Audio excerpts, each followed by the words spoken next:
niyo ako nakikilala, magpapakilala ako, ha? Ako si Teslet. Ako naman si Becca. At ako si Vitas. Kami po ang host ninyo ngayong araw na ito.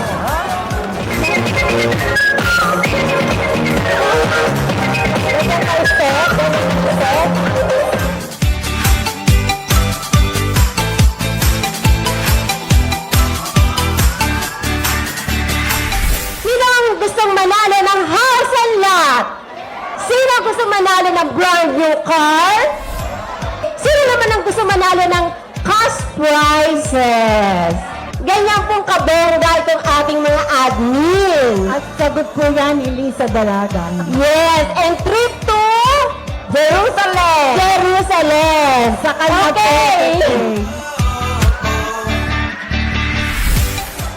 Magandang umaga po sa inyong lahat at welcome sa DAP Reunion. Second reunion, 4th anniversary. Hindi na ako magpapatumpik-tumpik pa. Magpapasalamat lang ako sa mga nag-sponsor sa atin. Kung wala sila, mahirapan tayo. Unang-una, si Julieta de la Cruz from Canada, Lourdes Mangahas from UK, Mayet Rubin from California, Vic Ubana and Tess Ubana, Henry Villanueva and Ladri Villanueva, Senny Muller from Germany,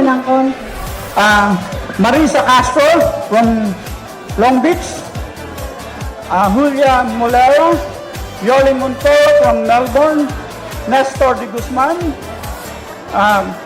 Belinda Santiago, Vicky Real Galang, Lerma Congheb from California, Armando Alson from Canada, Rose and Robert Aboy from UK, Rosario Campo from Maryland, Elizabeth Menag from Australia, Elby Polo, Minda Moran from California, I think, Serape and Helen Pedron from California, Berhina Padilla from Maryland, I think, and Emily Tech, Imelda Rivera from Switzerland, Luz Blanc Freeman from Tennessee, and Larry Santiago from Hong Kong.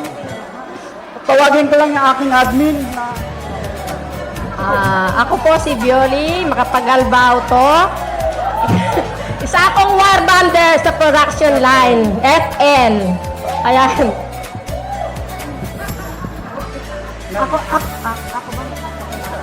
Ako si Ditas, dating Jess ng QA, Frontline, Hermetics, lahat na. Ako po yun. Ako si Nelia, dating operator ng Shearform, JS ko si Jo na naging QA. Ako po si Marilyn Monhilim sa Plastic One Banding. Reggie Bernardo, Plastic One, Banding, Hi Fans! maraming salamat sa inyong lahat. Kung wala kayo, wala tayo. Tinatagan Dynetics 1973. To be exact, 50 years golden natin next year. So, mabuhay tayong lahat. Mabuhay! We are golden. Okay. Thank you very much.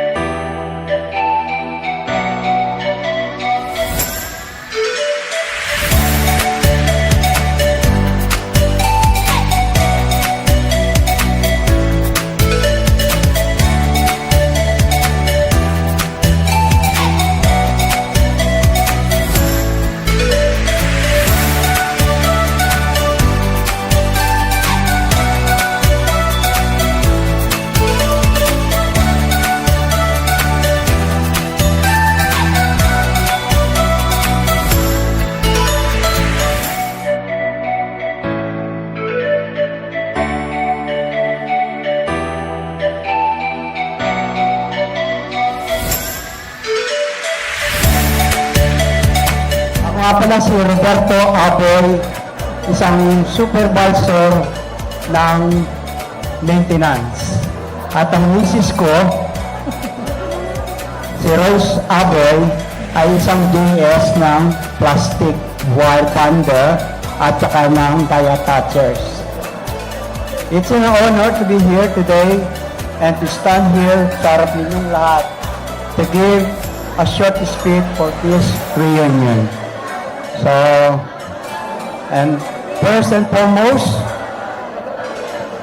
thank you to the organizer of this event, especially Jokab and his team, at ang pag-organize ng isang reunion just like this. Okay.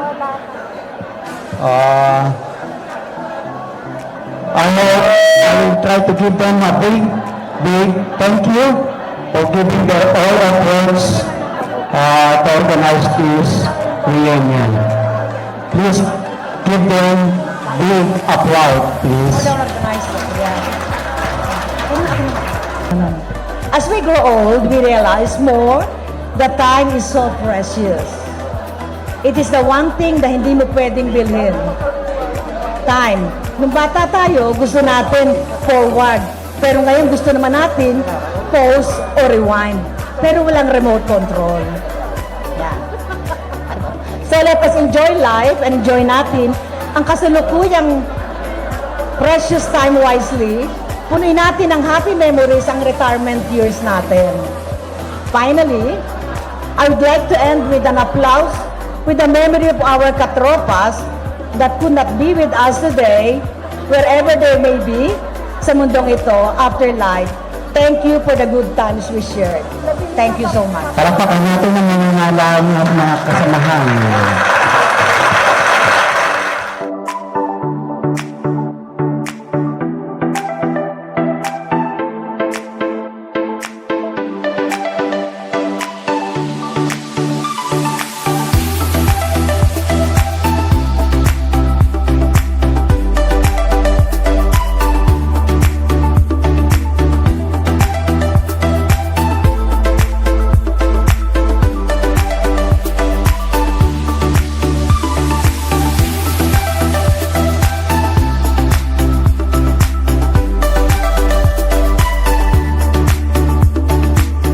So, here we stand, half a century, removed from the native Southern photo. Indeed, we are not the same people today, right? We have all moved on, and yet, we still think we can go back in time in another sense. We still tend to see our workmates and friends in our hearts. Reminiscing times and places that no longer exist. For 1973, time is suspended. Every time we gather, after all, wasn't it just yesterday we were singing the song of the Beatles in my life, with the lyrics, all the places have their names, with lovers and friends. And I still can recall. Some are dead and some are living. In my life, I love them all. By now, we no longer have anything to prove. No longer interested to be seen in the best possible lights. The most important things now is to ourselves, right? Knowing that we have matured and gain a fuller perspective of what really matters in life. Mga kadap, aalitan po tayo